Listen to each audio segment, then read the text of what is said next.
সম্মানিত সুধীমণ্ডলী, গণপ্রজাতন্ত্রী বাংলাদেশ সরকারের মাননীয় প্রধানমন্ত্রী প্রকল্পের ভিত্তিপ্রস্তর শুভ উদ্বোধন করেছেন।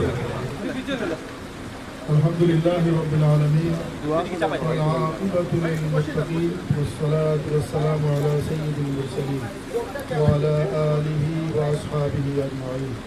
ইয়া আরহামার রাহিমিন, ইয়া আকরামাল আকরামিন। আজকে আমরা অত্যন্ত মহৎ গুরুত্বপূর্ণ একটি কাজের উদ্বোধন করলাম। বাংলাদেশ সরকারের মাননীয় প্রধানমন্ত্রী জনাব তারেক রহমান উদ্বোধন করলেন। আমরা তার সাথে শরীক হলাম। আল্লাহ আজকের আমাদের এই কার্যক্রম কবুল ও মঞ্জুর ফরমান। ইয়া আরহামার রাহিমিন, আমাদের জিন্দা মুর্দা সবাইকে আলিহি ওয়া আসহাবিহি আজমাইন। আমিন বিরহমাতিকা ইয়া আরহামার রাহিমিন।